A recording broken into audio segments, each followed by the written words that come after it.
चलो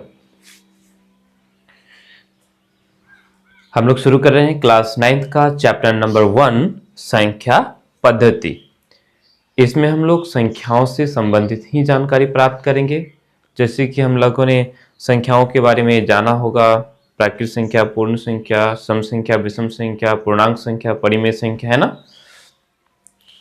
तो इन सभी संख्याओं के बारे में हम लोग इस पहला पार्ट में इन्हीं संख्याओं के बारे में जानेंगे। ओके, तो चलो सबसे पहले हम लोग इन्हीं संख्याओं के बारे में जानकारी प्राप्त कर लेते हैं, फिर हम लोग आगे बढ़ते हैं। ओके, चलो एकदम बेसिक से लेकर एडवांस तक, है ना।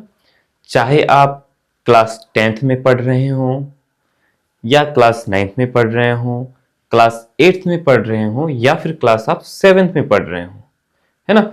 तो आपको इन सभी संख्याओं के बारे में जानकारी होना चाहिए या हम लोग सीख लेंगे, जो बहुत ही जरूरी है।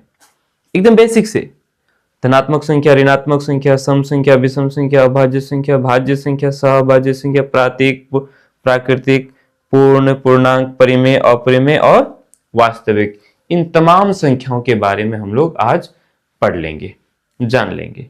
वैसे ज्यादातर हम में से ज्यादातर बच्चों को पता होगा, आप में से ज्यादातर को पता होगा, फिर भी हम लोग इसको एक बार, अगर आपको पता है तो एक बार फिर से पुनः आपका रिवीजन हो जाएगा। ओके, नहीं जानते हैं तो हम लोग एक तरफ से समझ जाएंगे, टोटली इसी वीडियो में कंप्लीट कर लेंगे। ओके, तो कॉपी और कलम लेकर के बैठना है, साथ में इसको लिखते चले जाना ताकि आपको फिर से दोबारा इस वीडियो को न देखना पड़े। ओके, तो साथ साथ में कॉपी में लिखते चले जाना है, राइट। ठीक है, सबसे पहले हम लोग जानेंगे किसके बारे में, धनात्मक और ऋणात्मक संख्याओं के बारे में। धनात्मक संख्या हम लोग किसको कहेंगे, तो शून्य से बड़ी संख्या को, या धन का मतलब होता है जोड़, है ना। जोड़ चिन्ह वाली जितनी भी संख्याएं हैं उन्हें हम धनात्मक संख्या कहेंगे। जोड़ चिन्ह वाले संख्याओं को क्या कहेंगे, धनात्मक संख्या कहेंगे, या फिर शून्य से बड़ी संख्या। तो जिसमें जोड़ का चिन्ह लगा होता है, जैसे हमने 4 लिखा, इस 4 में हम लोगों ने चिन्ह नहीं लगाया।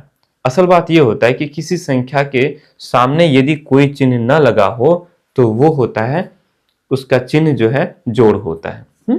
तो हमने इसके सामने में चिन्ह नहीं लगाया, इसका मतलब है कि ये जोड़ में, तो इसको हम क्या कहेंगे, धनात्मक संख्या कहेंगे। कौन सी संख्या कहेंगे, धनात्मक संख्या।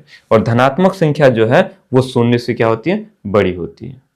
तो ये 4 शून्य से क्या है, बड़ी है। ओके, आई बात समझ में। चलो, यानी कि हम अगर शून्य से बड़ी कोई भी संख्या को ले ले, अगर हम 0.1 ले लेते हैं तो ये भी क्या है, शून्य से बड़ी संख्या है कि नहीं। हम 1/7 ले लेते हैं, ये भी शून्य से बड़ी संख्या है, और इसका कोई भी चिन्ह नहीं, मतलब जोड़ है, धन है, तो इन सभी संख्याओं को हम लोग धनात्मक संख्या कहेंगे। कोई भी संख्या ले लेते हैं, 1 2 3 4, है ना, 7/5, 3/9, कोई भी संख्या ले लेंगे तो ये सारे के सारे क्या है, हमारा धनात्मक संख्या है।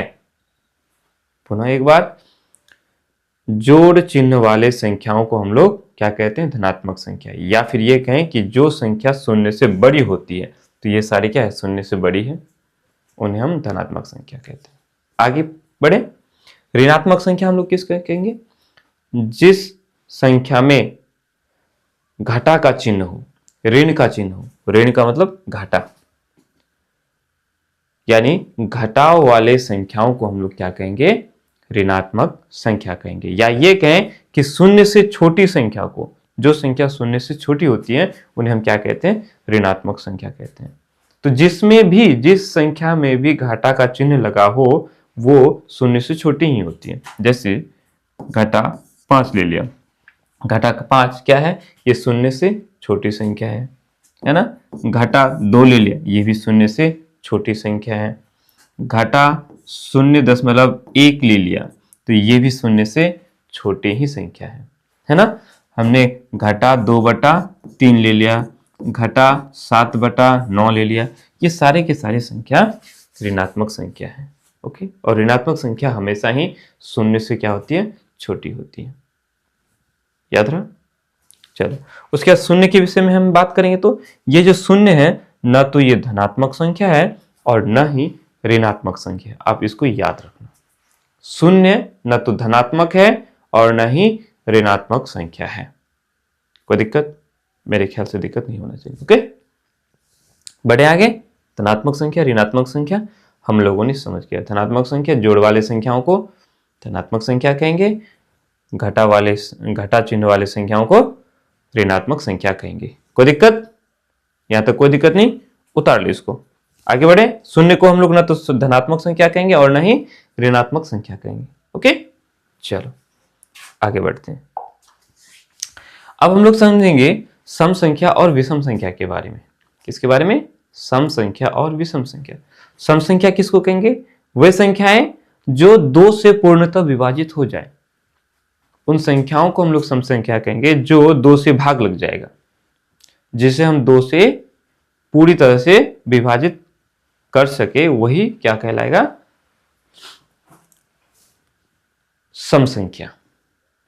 अब 2 से कौन कौन से भाग लगेगा? जैसे 2 है तो ये 2 से भाग लग न जाएगा, नहीं। 2 से हम इस 2 को हम अगर 2 से भाग लगाएंगे तो ये क्या हो जाएगा? एक बार में पूरा पूरा कट गया, शेषफल शून्य आ गया। तो ये जो 2 है ये हमारा क्या है? सम संख्या। ऐसे ही 4, 6, 8, 10, 12 है ना, ये सारे क्या है? सम संख्या। ये सब के सब 2 से भाग लग जाएगा। अच्छा, ये छोटी छोटी संख्या है। अगर बड़ी संख्या दिया हुआ है तो कैसे समझेंगे कि वो 2 से भाग लगेगा कि नहीं लगेगा? जैसे 6, 4, 5, 8, 9, 7, 6, ये एक बड़ी संख्या है ना। कितनी संख्या है ये 64,58,976 हो गया। तो इसको हम कैसे कहेंगे कि ये 2 से भाग लगेगा कि नहीं? तो हमें क्या करना है? संख्या के लास्ट में देखना है। ये जो बड़ी संख्या है इस संख्या का इकाई अंक को देखना है। अगर इकाई की जगह पर 0 रहे, 2 रहे, 4 रहे, 6 रहे, 8 रहे, इनमें से कोई भी अंक यदि इकाई के स्थान पर रहे तो हम कहेंगे कि वो 2 से विभाजित होगा। 2 से विभाजित होगा मतलब वो सम संख्या है। अर्थात ये जो इतनी बड़ी संख्या ये क्या है? सम संख्या। क्यों? क्योंकि लास्ट में 6 है और ये 2 से पूरी तरह से विभाजित हो जाएगा। यानी कि जब हम इसको 2 से भाग लगाएंगे तो ये क्या हो जाएगा? इसका शेषफल 0 आ जाएगा। क्लियर? तो ये हो गया सम संख्या।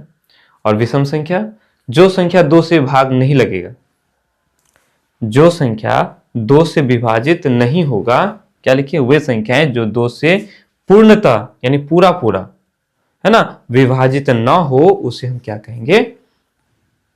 विषम संख्या। आगे समझ में? जैसे 1,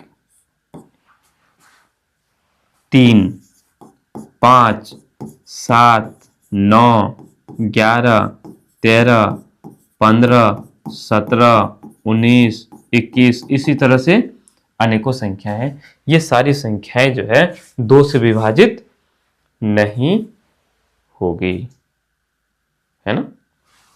विभाजित होगी लेकिन पूर्ण रूप से पूर्णतः विभाजित नहीं होगा। होगा भी, अगर 2 से काटेंगे भी तो ये दशमलव में कटेगा। किस में कटेगा? दशमलव में नहीं। जैसे हम यदि 1 को काटें, 1 को यदि 2 से भाग करें तो क्या हो जाएगा? नहीं चलेगा तो शून्य बार में चलाओगे, ऐसे भाग देते हो ना, फिर दशमलव लगाओगे, शून्य आ जाएगा और 5 दूनी 10 हो गया, है ना। तो देखो दशमलव में आया ना, तो दशमलव में नहीं कटना चाहिए। आप चाहे 3 किसी भी संख्या को काटोगे 2 से तो ये दशमलव में कटेगा, है ना। तो ऐसा नहीं, पूर्ण रूप से कट जाना चाहिए। तो ये हमारा हो गया क्या? विषम संख्या। सम संख्या, विषम संख्या समझ में आ गया। सम संख्या किसको कहेंगे? जो संख्या 2 से विभाजित हो जाएगा उसे हम सम संख्या कहेंगे, और जो 2 से विभाजित नहीं होगा उसे हम क्या कहेंगे? विषम संख्या कहेंगे। यानी किसी भी संख्या के लास्ट में इकाई अंक यदि इन 5 में से कोई हो तो वो क्या हो जाएगा? विषम संख्या हो जाएगा।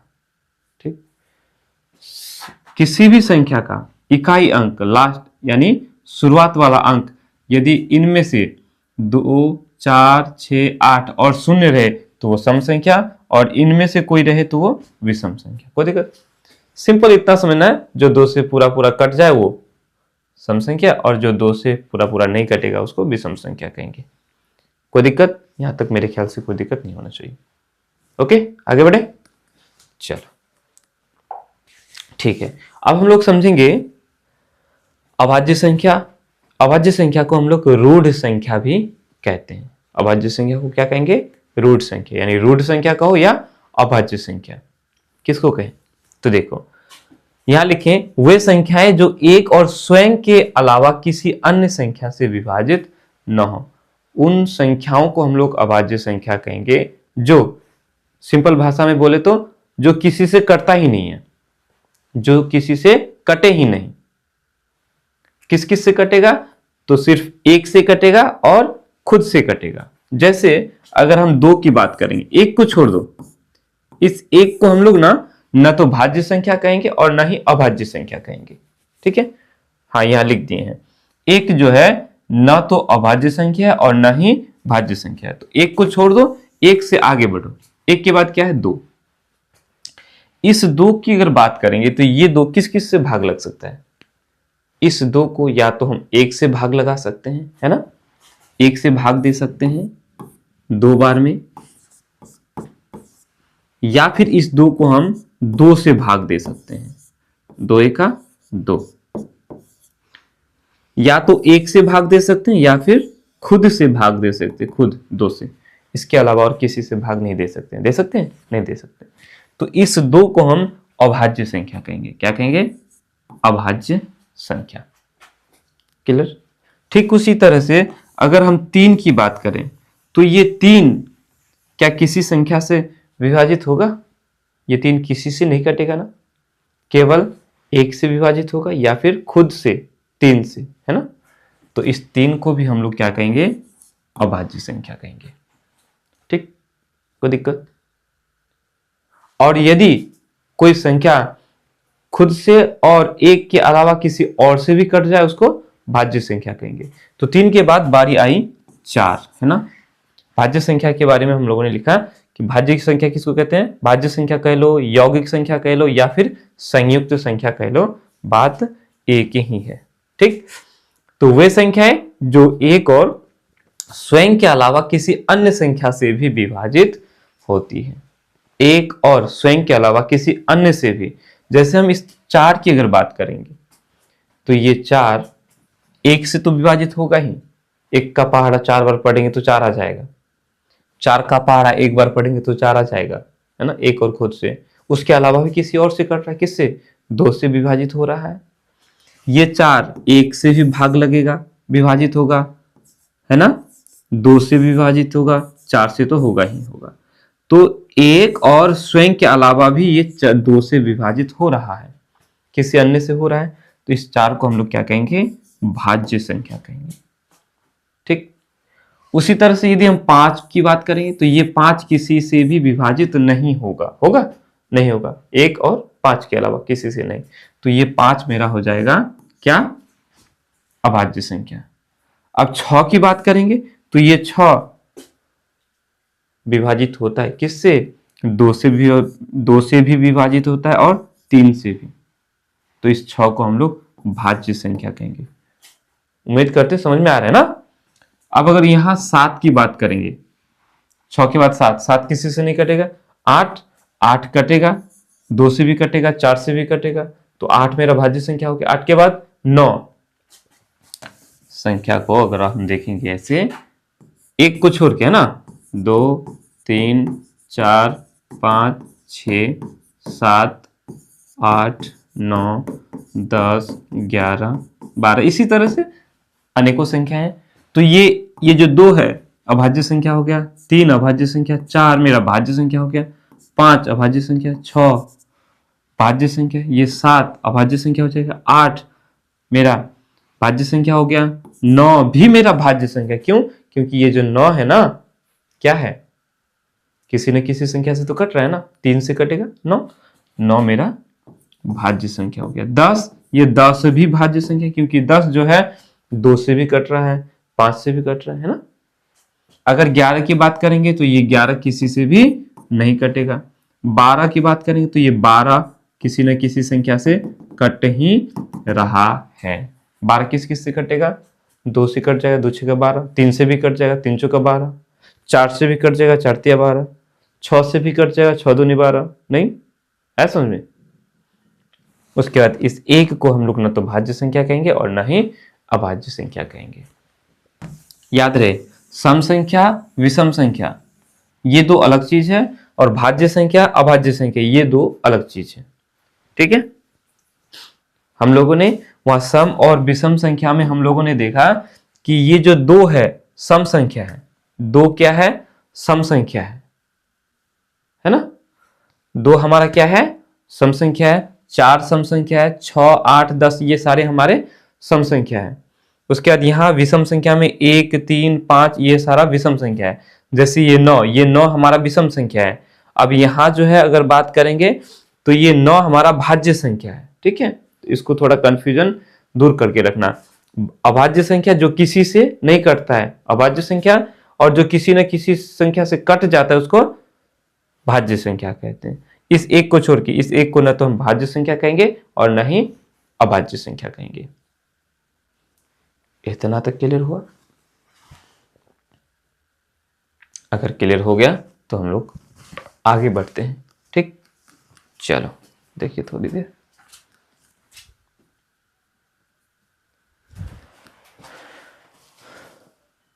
चलो अब हम देखेंगे सहअभाज्य संख्या के बारे में। पहले जान लेते हैं सहअभाज्य संख्या क्या होता है। दो संख्याओं को हम लोग सहअभाज्य संख्या कहेंगे। अगर सिंपल भाषा में समझे कि यदि दोनों संख्या किसी से नहीं कटेगा, किसी से न कटे, तो उनको हम लोग कहेंगे सहअभाज्य संख्या। यहाँ कुछ अलग दिए हैं, कहते हैं जिनका एक दो ऐसी संख्याएं जिनका एक के अतिरिक्त कोई उभयनिष्ठ गुणनखंड न हो।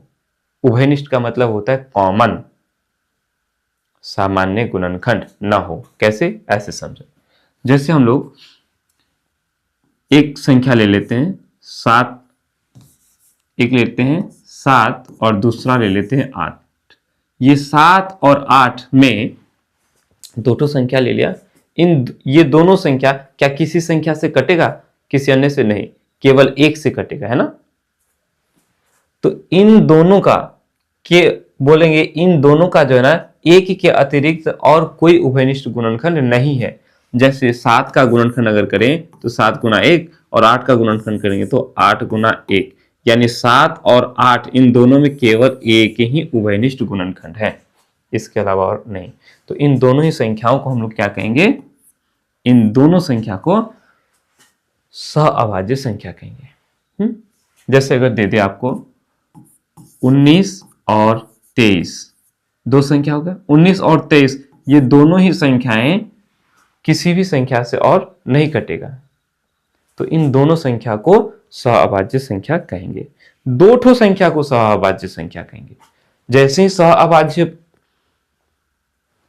पढ़ने को आए सीधा दिमाग में रखना है कि दो ठो संख्या होगी, और वो दोनों संख्या किसी भी संख्या से विभाजित नहीं होगी। ठीक है, ऐसे अनेकों उदाहरण ले सकते हैं। दो लगातार संख्या को हम लोग सहअभाज्य संख्या बोलेंगे। जैसे 7 और 8 दोनों लगातार है कि नहीं? है समझ में? या दो लगातार ना भी हो तो भी हम देखेंगे कि सिर्फ इतना होना चाहिए कि उन दोनों में जो है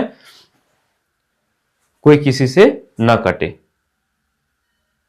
दोनों सिर्फ और सिर्फ एक से ही कट सकता है, बाकी किसी से नहीं कट सकता है। ठीक, ऐसा समझ में? जैसे अगर ले लें 6 और 11, अगर ले लें, बोलो ये 6 और ये 11 क्या किसी से कटेगा? दोनों ही नहीं कटना चाहिए, या कटेगा? नहीं कटेगा। अगर हम 6 और 8 को ले लेते हैं तो फिर ये नहीं होगा। क्यों?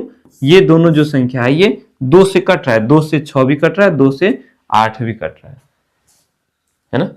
तो इन दो संख्या को सहअभाज्य संख्या नहीं कहेंगे, ऐसी संख्याओं को जो किसी से कटे ही नहीं। ठीक है, ऐसा किसी से मतलब ये दोनों नहीं कटना चाहिए। अगर वैसे अगर देखेंगे तो ये 6 हमारा 2 से कटेगा, 3 से कटेगा, वैसे नहीं।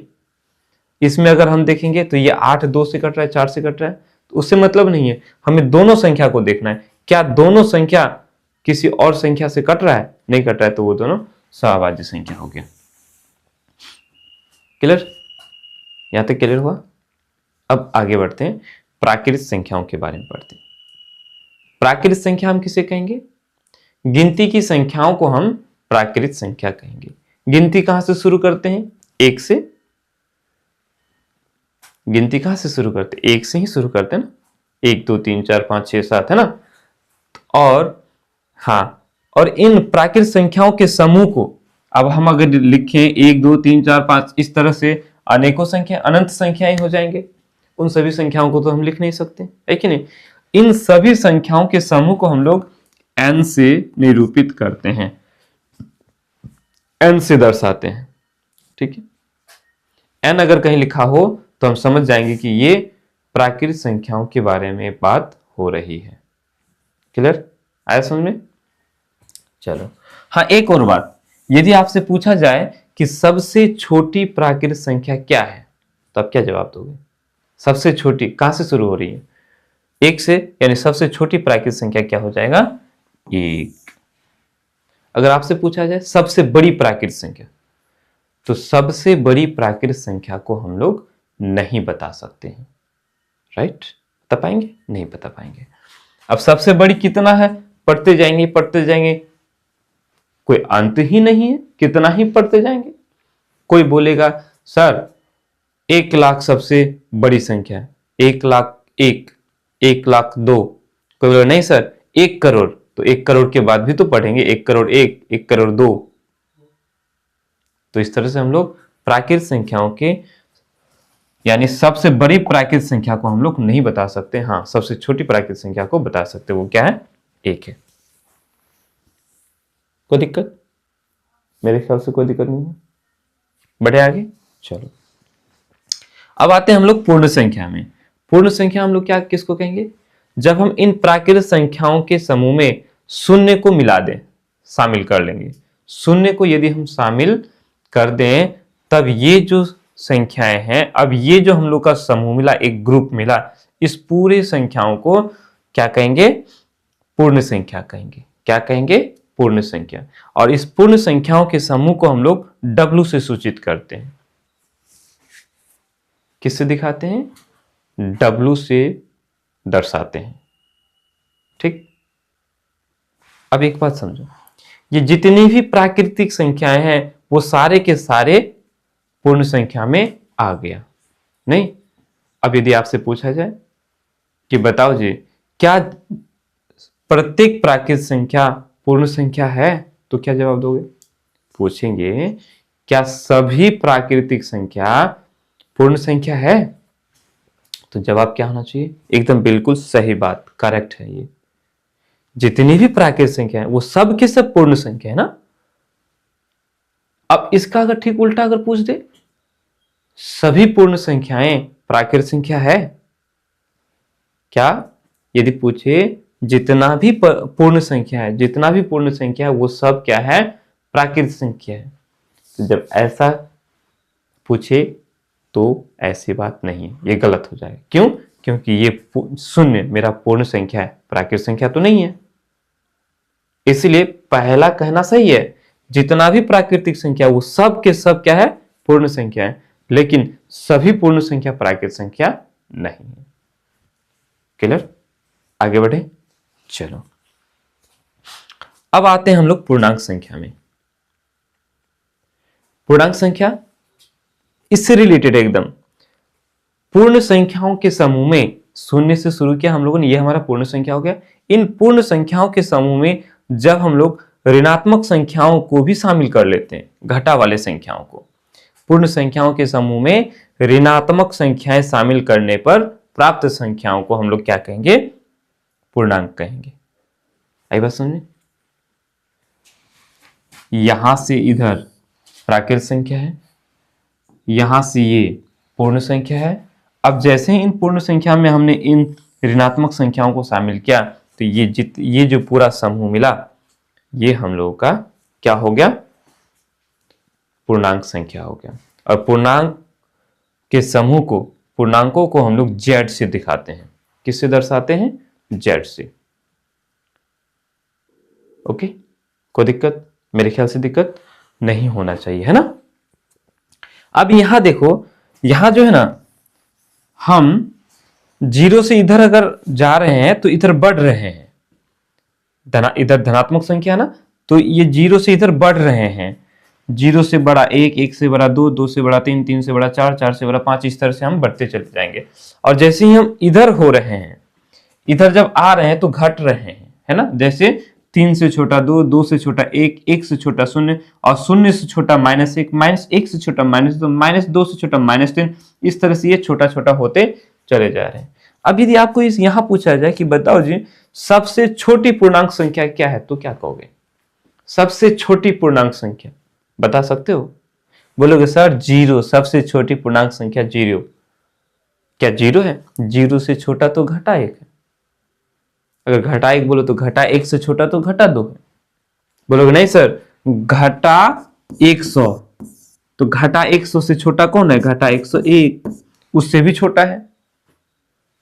इधर हम लोग जैसे जैसे आएंगे वो घटते चले जाएंगे, और इधर जैसे जैसे जाएंगे हम लोग उधर बढ़ते चले जाएंगे। तो पूर्णांक में हम सबसे छोटी पूर्णांक संख्या भी नहीं बता सकते और सबसे बड़ी संख्या को भी नहीं बता सकते।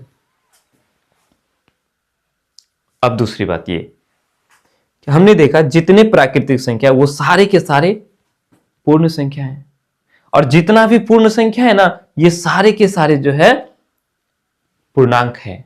देखो शून्य से ना ये सारे के सारे, यहां से ये पूर्णांक है ना, तो ये जितने भी पूर्ण संख्या है वो सारे के सारे क्या है, पूर्णांक है। प्रश्न कहें कि प्रत्येक पूर्ण संख्या पूर्णांक है, एक पूर्णांक है, तो क्या कहोगे, बिल्कुल सही बात कि जितना भी पूर्ण संख्या है वो सारे के सारे पूर्णांक है। लेकिन ठीक इसके उल्टा गलत हो जाएगा। अगर पूछा जाए जितना भी पूर्णांक है वो सारे पूर्ण संख्या है, तो क्या हो जाएगा, गलत हो जाएगा। क्योंकि सभी पूर्णांक बोले तो माइनस वाला भी आ गया, सभी पूर्णांक पूर्ण संख्या नहीं है। जैसे ये घटा एक पूर्णांक है, पूर्ण संख्या है क्या, नहीं है। ऐसा समझ में, चलो उम्मीद करते हैं यहां तक आप लोगों को समझ में अच्छी तरह से आया होगा। ओके, बढ़े आगे। प्राकृतिक संख्याओं के समूह को n से दर्शाएंगे, पूर्ण संख्याओं के समूह को w से सूचित करेंगे, और पूर्णांक संख्या के समूह को हम लोग z से दिखाएंगे। चलो पूर्णांक तक हो गया। अब हम लोग आगे बढ़ते हैं, परिमेय संख्याओं के बारे में जानते हैं।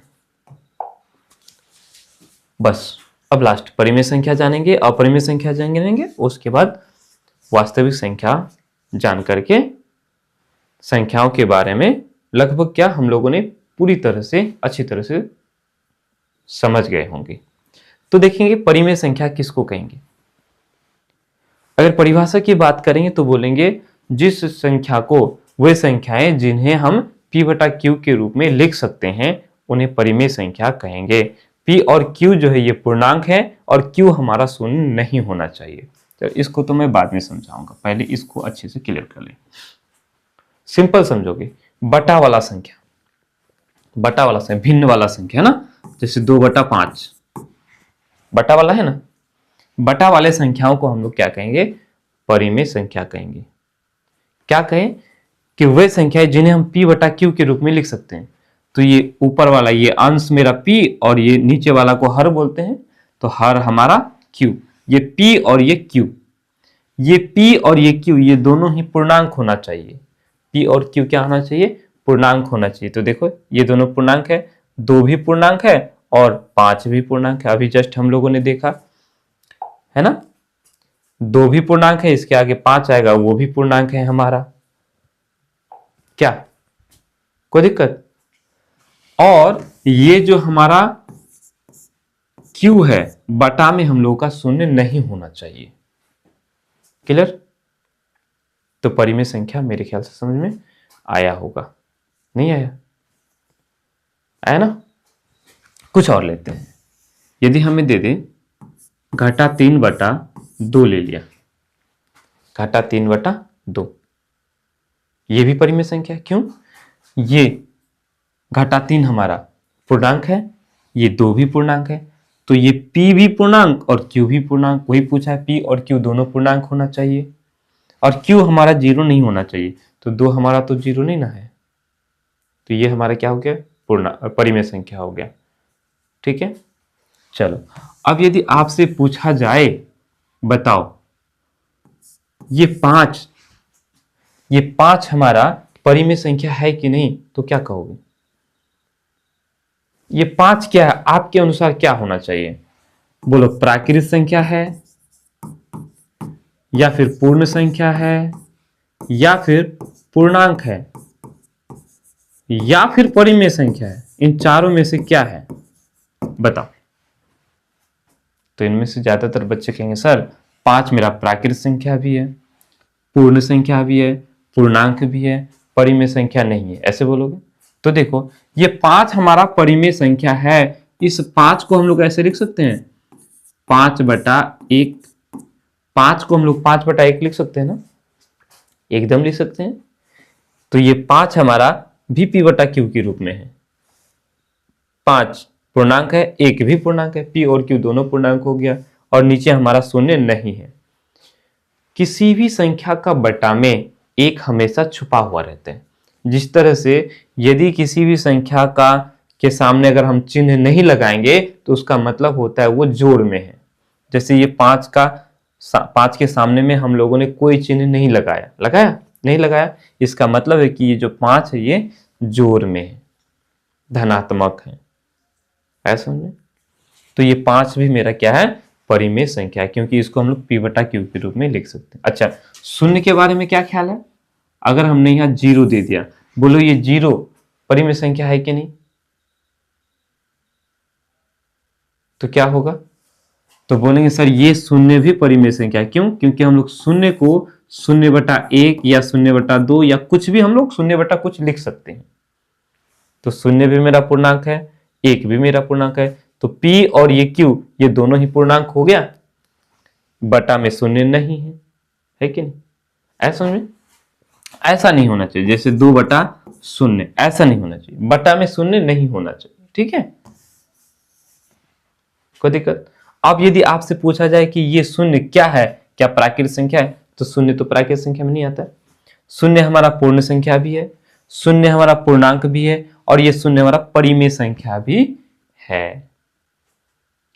इस तरह से अगर हम देखेंगे तो हम लोगों ने यहां समझा, देखो ये जितने भी प्राकृत संख्या है वो सब के सब क्या है? पूर्ण संख्या है, और जितने भी पूर्ण संख्या है ये सारे के सारे क्या है? पूर्णांक हैं। अब हमने परिमेय संख्या के बारे में समझा, तो ये जितने भी पूर्णांक है ना, ये सारे के सारे परिमेय संख्या भी है। क्यों? इन संख्याओं के नीचे में घटा 3 के नीचे में कुछ नहीं, मतलब 1 है ना, इसको हम लोग बटा में 1 लिख सकते हैं ना, कोई दिक्कत? तो बटा वाला जो संख्या है वो परिमेय संख्या होता है। इस तरह से ये सारे क्या है? परिमेय संख्या भी है, कोई दिक्कत? अब आप ऐसे समझ सकते हो कि जितना भी प्राकृतिक संख्या वो सब के सब पूर्ण संख्या है, और जितना भी पूर्ण संख्या है ना वो सारे के सारे क्या है? पूर्णांक है, और जितना भी पूर्णांक है ना वो सब के सब परिमेय संख्या है, क्योंकि सभी परिमेय संख्याओं को हम लोग p/q के रूप में लिख सकते हैं। जितना भी पूर्णांक है उसको हम लोग, उसके नीचे कुछ नहीं, मतलब 1 तो रहता ही है। अगर हमें घटा 5 दिया है तो घटा 5 भी हमारा परिमेय संख्या। क्यों? क्योंकि हम इसको घटा 5/1 लिख सकते हैं, क्या होता ही है, तो p/q के रूप में हो गया। अब ठीक उल्टा हम नहीं कह सकते कि सभी परिमेय संख्या पूर्णांक होता है, हम ऐसा नहीं कह सकते। सभी परिमेय संख्या, प्रत्येक परिमेय संख्या वो पूर्णांक होता है, ये गलत बात। जैसे हम 2/3 की बात करेंगे, ये 2/3 हमारा परिमेय संख्या है। क्यों? क्योंकि ये 2/3 जो है p/q के रूप में है, बटा के रूप में है, भिन्न के रूप में, इसको हम लोग परिमेय संख्या कहेंगे। लेकिन ये पूर्णांक नहीं है। ये पूर्णांक है, ये कटेगा, तो ये पूर्णांक हमारा नहीं है। आया समझ में? परिमेय संख्या समझ में आ गया? चलो, यदि आपसे पूछा जाए 7/9। बोलो ये परिमेय संख्या है कि नहीं है? क्या जवाब होगा बताओ? मन में सोच लिया तो बोलेंगे ये हमारा परिमेय संख्या है। क्यों? क्योंकि ऊपर में p और नीचे में q, p/q के रूप में आ गया, तो ये हमारा क्या हो गया? परिमेय संख्या हो गया। ये हमारा पूर्णांक है, ये भी पूर्णांक है, 7 भी पूर्णांक, घटा 9 भी पूर्णांक, और बटा में जो है शून्य नहीं है। क्लियर? तो परिमेय संख्या समझ में आ गया। अब इन परिमेय संख्याओं के समूह को हम लोग q से दर्शाते हैं। परिमेय संख्याओं के समूह को क्या करते हैं? q से दर्शाते हैं। अब ये जो है ना परिमेय संख्याओं के समूह हो गया। हमने ये मझली ब्रैकेट लगा, इसको क्या बोलते हैं? मझली ब्रैकेट, है ना।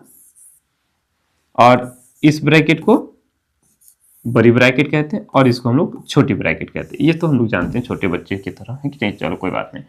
तो ये है p/q परिमेय संख्या है। ये जो p और q है, ये p q हमने ये जो ऐसे e के तरह लिखा है ना, उसके बाद z लिखा है। z क्या है हम लोगों ने अभी समझा? पूर्णांक है, यानी कि ये p और q जो है ना पूर्णांक है। p और q क्या है? पूर्णांक है। ठीक है समझ में? पूर्णांक के सदस्य हैं, पूर्णांक है ये। ठीक है, इसको ऐसे एलिमेंट पढ़ते हैं, इज एन एलिमेंट इंग्लिश में उसको पढ़ते हैं। तो हम ऐसा समझेंगे ये जो p और q है क्या है? पूर्णांक है। ठीक, और ये q हमारा शून्य नहीं है। यहां हम लोगों ने शब्दों में लिखा है और यहां हम लोगों ने इशारों में लिख दिया है। ठीक, तो परिमेय संख्याओं के समूह को हम लोग क्या करते हैं? q से दर्शाते हैं। चलो अब आगे बढ़ते हैं। परिमेय संख्या समझ में आ गया? उम्मीद करते हैं समझ में आया होगा। चलो आगे बढ़ते हैं। अब हम लोग समझते हैं अपरिमेय संख्या। तो परिमेय संख्या के ठीक उल्टा अपरिमेय संख्या। परिमेय संख्या में हम लोगों ने क्या पढ़ा कि जिस संख्या को p/q के रूप में हम लिख सकते हैं उसे परिमेय संख्या कहेंगे, और जिस संख्या को हम p/q के रूप में नहीं लिख सकते हैं उन्हें हम अपरिमेय संख्या कहेंगे। जैसे ये जो संख्याएं दी हुई है ये सारी संख्याएं अपरिमेय संख्या है। क्यों? क्योंकि इसे हम p/q के रूप में नहीं लिख सकते। पाई ये हमारा अपरिमेय संख्या है। आप में से ज्यादातर बच्चे कहेंगे सर पाई का मान तो 22/7 होता है, ये तो परिमेय संख्या हो गया। हाँ 22/7 परिमेय संख्या है, लेकिन असल बात यह है कि इस पाई का मान 22/7 होता नहीं है, मान के चलते हैं। इसका असली मान कुछ और होता है। ठीक, ये 22/7 क्योंकि ये 22वीं पूर्णांक और ये 7वीं पूर्णांक, तो p/q के रूप में हो गया। ये हमारा परिमेय संख्या 22/7 क्या है? परिमेय संख्या है। ठीक, लेकिन ये पाई हमारा अपरिमेय संख्या है, याद रहेगा। चलो उसी तरह से यदि हम √2 की बात करेंगे, √2 को हम लोग बोलेंगे सर इसको तो बटा में लिख सकते हैं, √2 को √2/1 लिख सकते हैं। वेरी गुड, एकदम लिख सकते हैं, कोई दिक्कत नहीं है इसमें, लिख तो दिया। लेकिन ये जो √2 है क्या ये √2 पूर्णांक है? p और q क्या होना चाहिए? पूर्णांक ना होना चाहिए। एक तो हमारा पूर्णांक है लेकिन √2 पूर्णांक नहीं है। पूर्णांक में हम लोगों ने √2 देखा क्या कहीं? पूर्णांक में कहीं √2 आएगा? नहीं ना आएगा। समझ में आया? चलो तो इस तरह से मेरे ख्याल से आपको समझ में आया होगा, है कि नहीं। कुछ और भी हम लोग लिख सकते हैं, जैसे हमने कुछ संख्या ले लिया 1.5 6 3 2 4 1 0 0 2 3 5 1 7 3 9 5 7। अब हमने ऐसे डॉट डॉट कर दिया। अब इसके आगे और क्या क्या आएंगे पता नहीं, तो इस संख्या को भी हम लोग अपरिमेय संख्या कहेंगे, क्योंकि इसको हम लोग जो है ना p/q के रूप में नहीं लिख सकते हैं। कोई दिक्कत? मेरे ख्याल से कोई दिक्कत नहीं होना चाहिए। ठीक है, अब इसके बारे में फिर जैसे अगर हम क्लास 9th में पढ़ने जा रहे हैं तो उसमें इससे रिलेटेड थोड़ा और हम लोग डिस्कशन करेंगे, वो बात की बात है। ठीक है, इन्हीं क्लास 10th में हम लोग इन्हीं चीजों के बारे में पढ़ेंगे, विस्तृत जानकारी प्राप्त करेंगे। अभी जो हम लोगों ने इस वीडियो में जानकारी प्राप्त किया वो यहां तक जानना बहुत जरूरी था।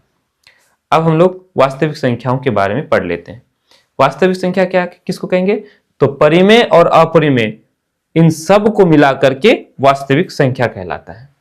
वास्तविक संख्याओं को हम लोग R से दर्शाते हैं। यानी अब तक हमने जितने भी संख्याएं पढ़ी, जितने भी संख्याओं के बारे में जाना, वो सारे के सारे क्या है? वास्तविक संख्या है। √2 कैसी संख्या है? अपरिमेय है, साथ में वास्तविक भी है, क्योंकि परिमेय संख्या और अपरिमेय सबको मिला के क्या कहते हैं? वास्तविक संख्या कहते हैं।